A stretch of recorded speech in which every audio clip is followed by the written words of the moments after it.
Hello, and welcome to Unscheduled Flights, exploring the realms of inspiration, innovation, and creativity.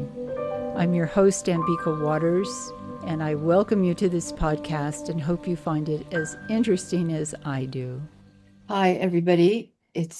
I welcome you to Unscheduled Flights, where we explore the realm of creativity, innovation, and inspiration. And today we're blessed to have two beautiful women from Tucson, Arizona, who are healers and artists. I'd like to introduce Karyn Holyk and Stefanie Barton.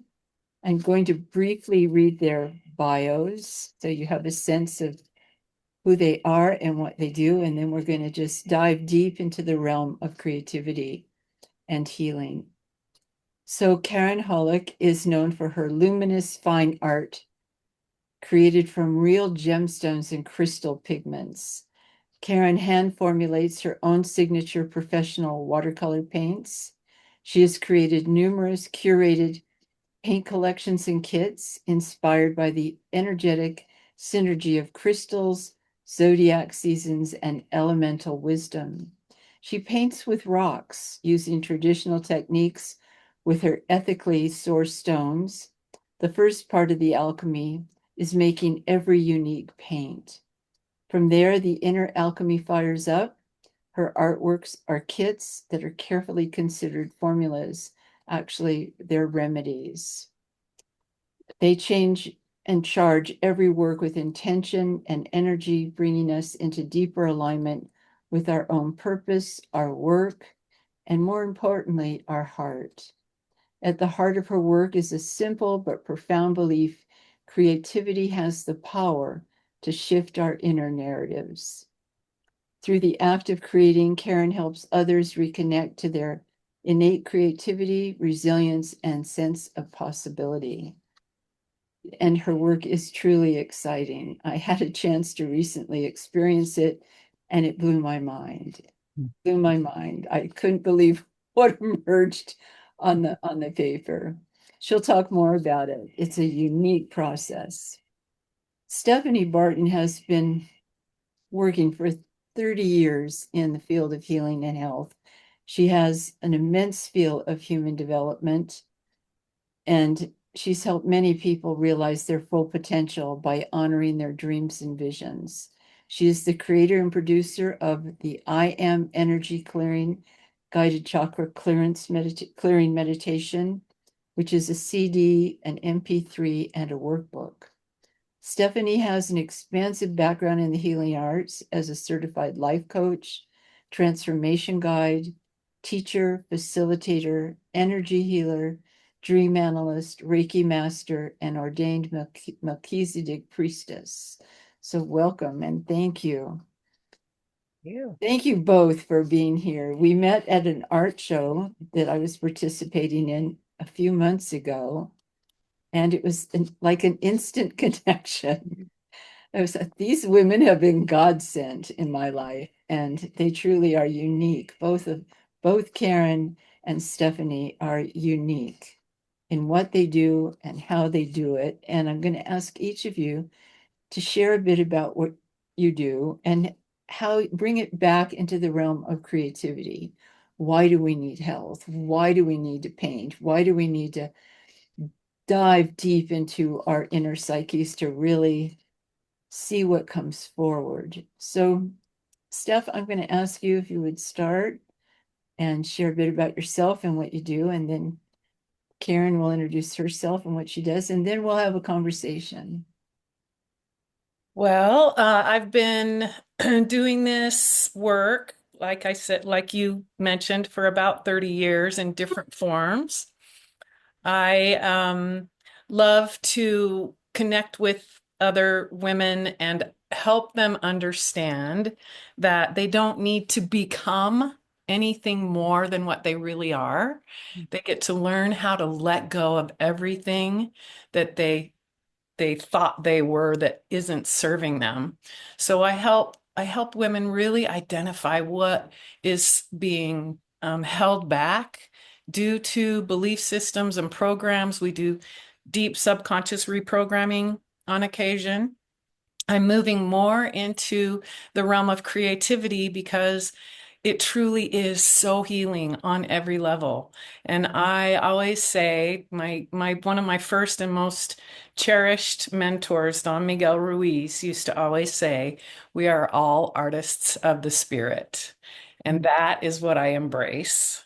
Staying out of fear and love, it really is that simple. And going into love, it really is that simple. And it's really that difficult because we are in a world that is full of fear. Yeah. And that is the stuff we need to let go of. When we can stream love and channel love, we are in our creativity and how it heals us in so many ways. It's good for the nervous system. It helps with dopamine for and to get us out of our heads and into our hearts. The inner child is really a true part of us that gets to come out. Creativity can look at like so many different things. People think, well, I'm not a painter or I'm not a potter. It's not that. It can be nature, it can be gardening, it can be singing, it can be writing, it can be simply being the master of your own creation of your life.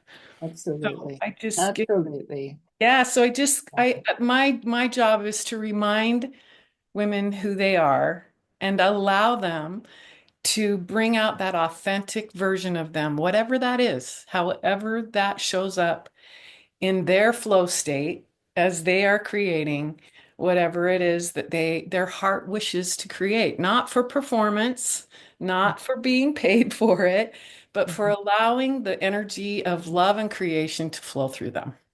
Yeah. Beautifully put. Beautifully put. Thank you. Thank you. Just beautiful. Karen. How can I follow with that? I'm just sitting here like a puppy dog at your feet, Stephanie, listening away.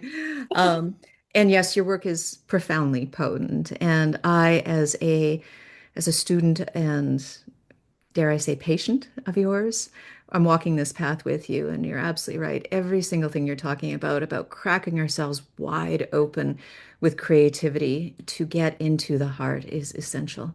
And so my path took me on the way to become a professional artist by way of other creative careers and much more sort of corporate and applied sort of arts. But my heart had always sung to be the lone wolf tinkering in the studio and making things for really my own pleasure. But then I realized that the gift was to share it.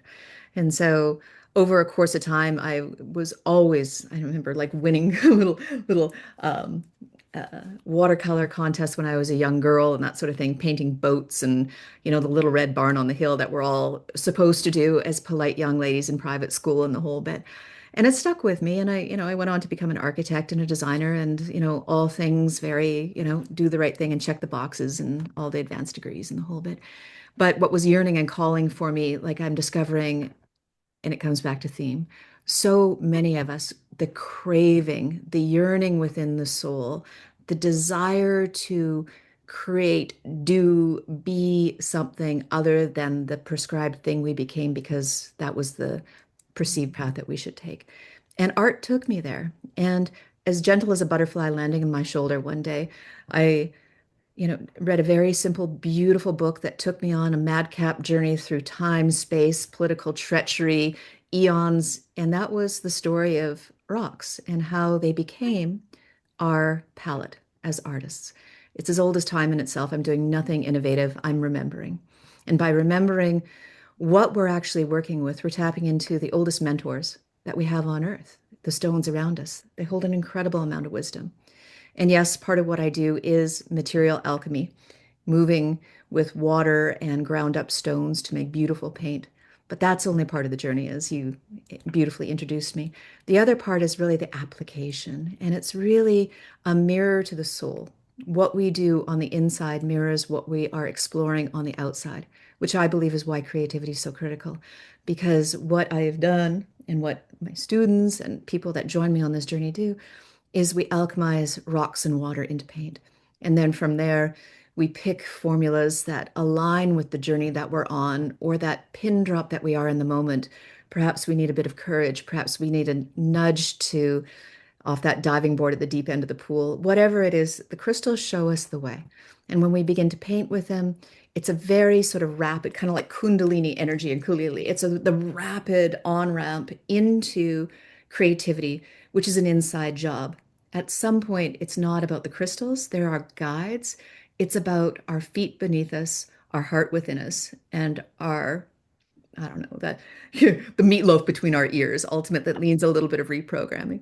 And that's the joy and the fun of painting or doing anything creative. It's a reprogramming module that moves us into beautiful flow state where the real work can happen. I'm not saying that the crystals are a gimmick. Don't get me wrong, they're doing their work. But Yeah, at they the end are. of the day, They are. we don't need to cling and we don't need to hold on to a single thing. We drop into our heart, as Stephanie's saying, and that's where the work happens. And painting and any other of the creative arts facilitate that movement into that realm quickly, gently, boldly, terrifyingly for many people. Creativity is absolutely like handing somebody a stick of dynamite, and we can go from there. But I'm sorry for the tangential arc to what I do, but I paint with rocks, and I invite people to do so with me. And it is a journey like no other. Can you show us what your paints look like? Absolutely.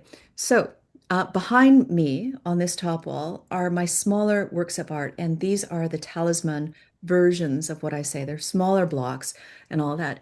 Here, for example, is a larger work that's using hematite and jade, and what else am I kind of rolling around with here? No, just the hematites, the red and jade, for example. And what they look like or how they start is here. This is ground up hematite. It has a lot of iron content in it, as you can see, because it's reddish type of thing. And then using traditional techniques, using this little guy in a glass plate, we make and we conjure and, and we go. And what I do is I've created a binder, very simple watercolor binder. Water is essential in this. I'm not an oil painter for very specific reasons that we'll get into later.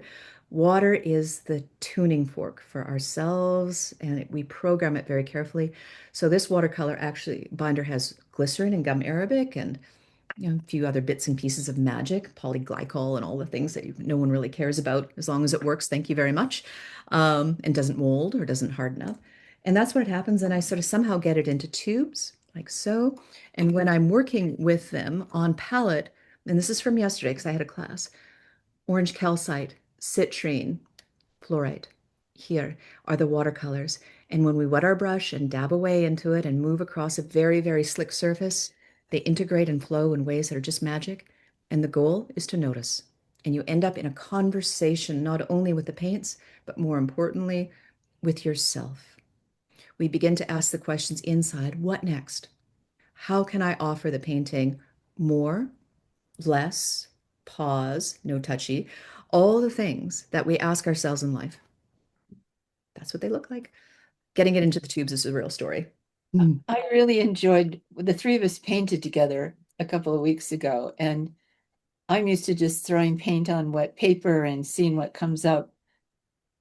And usually what comes up for me are angels. But when I painted with Karyn's extraordinary crystals, what came up were animals, which have never shown up in, in years of painting. I have never, ever seen these forms come up.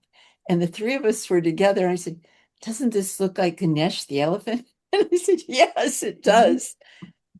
And then one came up with a wolf, which is one of my totems, and its progression through the dog world to a dog lying down in a kitchen or something. It was like, wow, how did this happen?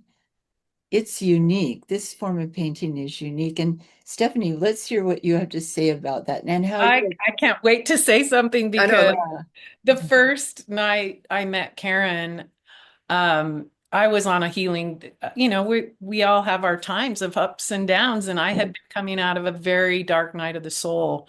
It was the first time I put myself out there and I got to play with these paints. Oh, And nice. not only does it bring up the magic on the page, it actually brings up feelings. I had tears, I had joy, I had connection. It was so powerful. And then the connection with Karyn and I was undeniable, from the second we met. But the magic that all of this just following your heart through this experience of those paints, how it brought us together. Oh my God, Ambika. I was in my creative mode when I was creating the I Am energy clearing back in 2006. And I was looking for a chakra book that I could pull in to help me create it for myself, really. And I did, and it ended up that I ended up sharing it a lot with my clients, my students, and all of that. But your book was the book of chakras. It was on my reading lists for all my recommendations. And then to run into you through the creativity path Yes, with that's my right. beautiful dear friend who, you know, all the magic that is conjured when you have the courage to just create and follow that path. That was such a convergence and confirmation for me about the magic of Mhm. following our creativity in our hearts. And I am so Absolutely. grateful. Oh, Yeah. I'm grateful To too. meet you in the middle of the desert, 20, what is that? 26 years later? Wow. Whew. Or 16 years later. Sorry, I I'm not. know. I know. Yeah. There is So, something about the creative spark that, when I first started to paint, they were stick figures. I was an art student in pottery, in ceramics and glass, and I hadn't drawn. And I was reading Jung. Somebody gave me a book of Carl Jung's, and all of a sudden I had to read and draw, read and draw, read and draw. But they were stick figures. They hardly had form. That was in 1970. That's how far back. It started then, and I started getting notebooks and painting, but nothing really emerged. It took years of personal development just to release fear and patterns of suppression. It took a lot of homeopathy before my brain kicked into wanting to paint. I mean, I'm 80 now, and all of a sudden I can't paint enough, which is funny. And I don't really care if it's stick figures or what, I just need to do it. But Karyn's paints were like, what is this magic? This is not only are they beautiful, but they glow in the dark. I mean, they have a luminescence about them because they're crystalline structure. When you put them under sunlight, suddenly they sparkle. And I don't know, I just felt it was such a step up for me to do this painting with you, just a step up in creation and creativity. And with it goes health. And that's why we've got the three of us together, because if you don't choose health, if you don't choose well being, the creative spark is going to drown in self pity. It'll drown in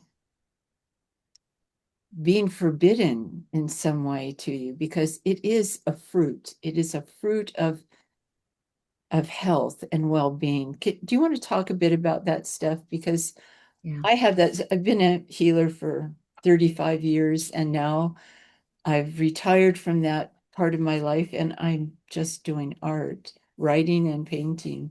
And it's just such a gift. But I think you have a very hands-on understanding of what I'm trying to express here. yeah, I think when we're in contraction mode, we're either in Mm. expansion or contraction. Right. When we're in contraction, we have a tendency to shut down everything. We shut down our hearts, our connections, our creativity. And when that happens, I mean, our health is going to take a toll. It can show up in so many different ways, in depression, in heart problems, in digestive problems. And then recognizing that all of that is so connected. I mean, if we're artists of the spirit and we create our own realities, that's where it starts. So being able to put something on the page and play with something as magical as Karyn's paints one thing that's so beautiful about her paints is the people that have the most need to have control over everything in their lives struggle when they first show up to that page, man. Yes, And I can I am like, imagine. you know what you get to do? You get to let go of control and watch what happens. And it's so fun to watch the lights come on in their When the eyes, light I turns know. on, that's imagining right. on the page and letting go of control is Yeah.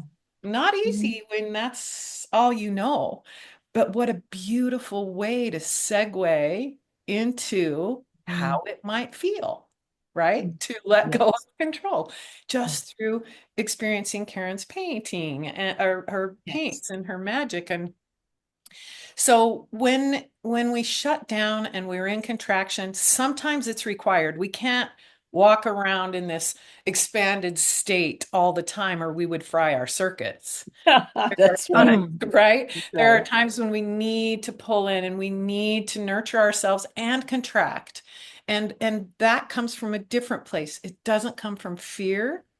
It Mhm. comes from a conscious knowing that we need to nurture and nourish ourselves and recognize we're not shutting down, we're actually recalibrating. And then when we come back out into the creation mode, we have a much clearer head and a much clearer system that can actually create what we want instead of what we don't want. beautiful. That I agree with everything you say. One of the things about Karen's process that I loved was how much fun it was. Oh, yeah. It's fun. It's like I thought I knew how to be loose with paint, but I was surprised. I couldn't believe what showed up. Bears and wolves and elephants, and it's like, wow, I don't think I could paint them consciously. I don't think I've been looking at pictures of wolves for a week now, just trying to draw a wolf. And it's like, whoa, it is not, that's not a skill set I have. There's something, you must have seen a lot of magic, Karyn, with these paints. Do you want to talk about that and share some of what you've seen with people? Well, whoa. Thank you, Stephanie. It is about that magic. And I love the idea that you're touching on creativity as a pillar of health, first of all. And Yeah. also, almost dare I say, I'm going to drop this word into the frequency, creative hygiene, in a way. What do you And mean by that? I mean that we do the right things in many aspects of our life. We eat the right foods, we hydrate, we're mindful about the things that we put on our skin and into our, and this is kind of like a state of hygiene, I'll call it. What we often don't do is take care of our creativity. And quite frankly, if we don't, we're no use to our family. We're certainly no use to our colleagues, friends, and workmates in terms of collaborative work. And we're certainly no good to ourselves. In other words, creative hygiene. If we're not taking ourselves at that level, we become public nuisances, and that's just the bottom line. And disputed all the way, but uh, That's good. That's but good. but this is true. So in terms Creative. of the sort of the magic, and I was meditating and reflecting on this at length because I had a woman that came, she just wanted kind of like the facts, ma'am. I bought your kid, I don't know what to do with it, blah, blah, blah, blah, blah. And normally I take people through identifying the crystals that they want to work with that really sort of guide the way in terms of intuitive choice and what the crystals say. Okay, okay, a little shy, a little heartbreak, okay, here's your formula, and this is what we work with. They do that. I just sort of manage the room, if you will. But she was like, okay, just let's go. I just need to know how the paint moves on the paper, kind of thing. And what was interesting in that reflection, I'm like, okay. And in work, this is where Stephanie comes in. In all the work that we do together and the thousands of pages of literature on Taoism and Jungianism and all the isms and all that sort of stuff and stories of heart and stories of the Anunnaki that are, all this stuff that dog piles into our conscious realm. What the magic really is letting that drift away, but the seminal themes remain in the painting.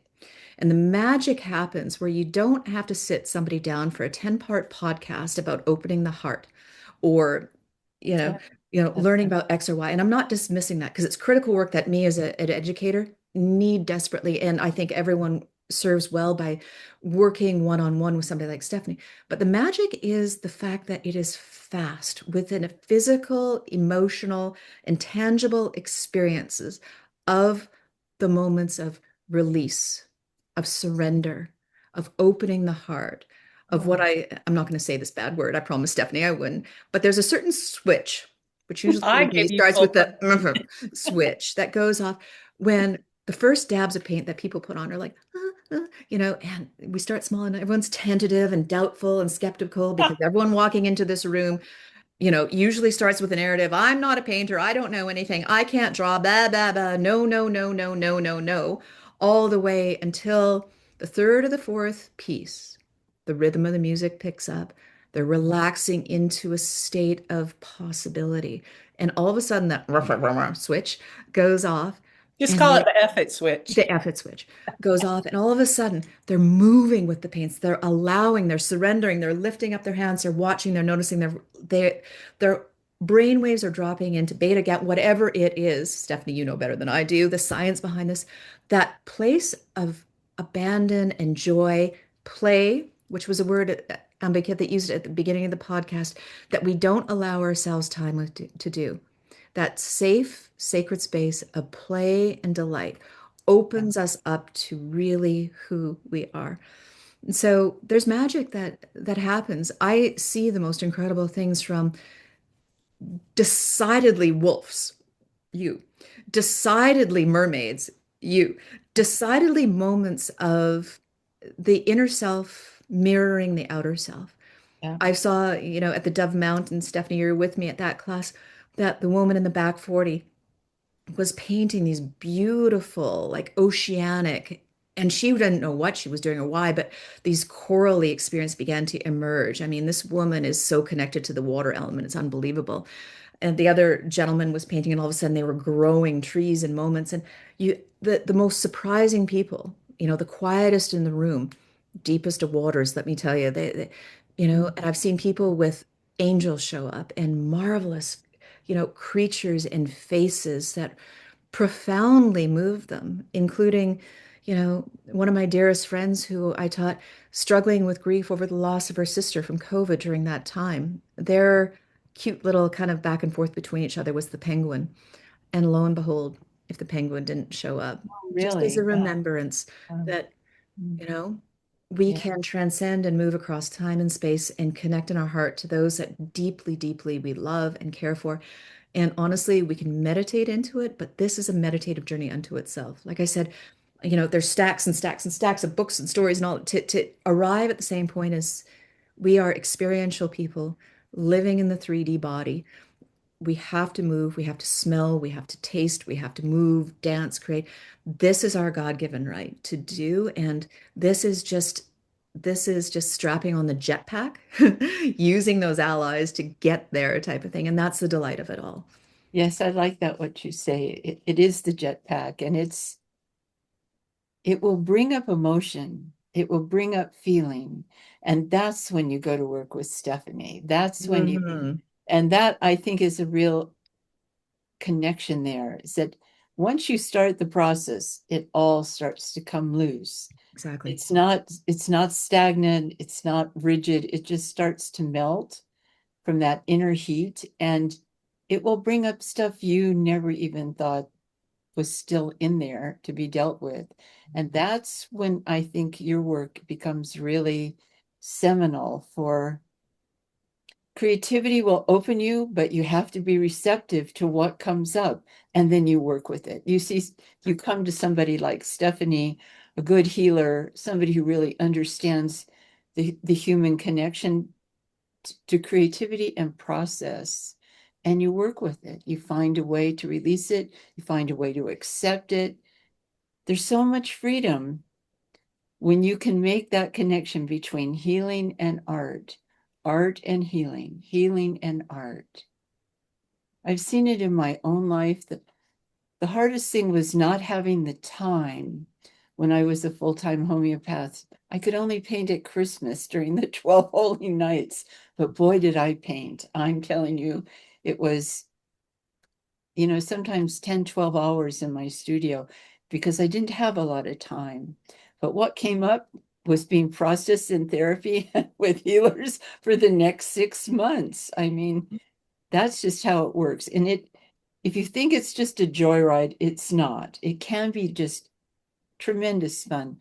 But the truth of it is whatever you have pushed down will want to be released. It will want to be accepted and eventually just into the ethers. So it's a process. Both of you, Steph is an artist and Karyn, you're a healer, and Karyn's an artist and Steph is the healer. It's this it's this dance. I don't know how to call it anything else. It's It's dance. symbiotic. It's It's symbiotic for sure. symbiotic, and Yeah. that's why we're on this podcast together, because it's certainly been part of my life, healing and art and healing. And the two of you are just magical goddesses of what you do. It's just a pleasure to meet you and to know what you do and to know you're here where I live.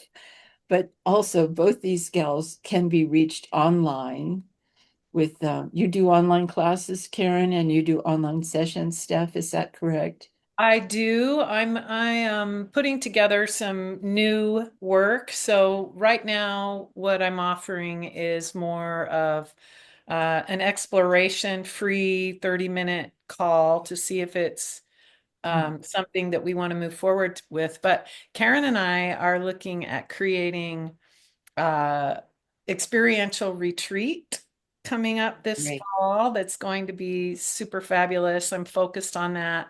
I have a lot of family things that I'm dealing with right now, so I'm not doing any big classes right now or anything like that, but I am doing some one-on-one and the retreat coming up in the fall. Wonderful. How about you, Karyn? Classes are always available online. The first thing we'll do is I'll send you images of all the paints that I work with if we're doing an online experience. And when you identify without overthinking, lesson number one in the painting world, I will send you the actual paints and the paper, the whole kit to work with, and then we'll plan a Zoom call and go one-on-one or in a group environment. And I'm here in Tucson. It is terribly fun to come to the studio here on East Tucson because there's goats and chickens and a Great Pyrenees and that sort of thing. It's a small studio, so groups of four maximum type of thing for this. And rolling around Tucson, I am rolling around offering meditative paint journeys with healers as well to really sort of drop in. They'll be offered over the summer and into the fall, of course, too. So, and if you don't need me, which you actually probably don't, on demand right now, I'm making them for demand. I have kits and paint kits that are curated to the elements, and every month I offer a different trinity aligned with a little bit of the zodiac, but the month's energy type of thing to paint with. So there's ways. There's many different doorways into exploring the paints. What I don't do is just say, "Can I have a tube of fuchsite?" Because, quite frankly, Right. That's not what there's they're more about. depth to it. Yeah. So it's good to know we're going to post both of them have wonderful websites that you can look at. And if you have questions, you can connect through their email address. And we will be back for part 2 of more of this. Once you digest this, yeah, Steph? I'm sorry. One thing I forgot to mention is if anybody wants to experience the magic of the I Am energy clearing that I created Yeah. with the help of your beautiful book, it is available for download for free on my website. Just go to the free gift and it comes along with a companion journal as well. It's a 20-minute guided visualization and clearing that I just want to offer anyone who feels compelled to experience. Thank you. That's great information. So this is an offering today. What these beautiful women have brought to the table is delicious, just simply delicious. And if you have any questions or comments, you know where to find me, you know where to find Karyn, you know where to find Steph. But we will continue this in probably a more demonstrative way with techniques and application. So thank you for listening. This is Unscheduled Flights, and we're delighted, really delighted for having you both here today. Thank you so much. I'd like to thank our guests today who've shared their experience, who have enhanced my life by developing skill sets and a vision of the world that is really expanded and I think beautiful. So thank you until the next podcast of Unscheduled Flights. Again, I'm your host, Ambika Wauters, wishing you all the best.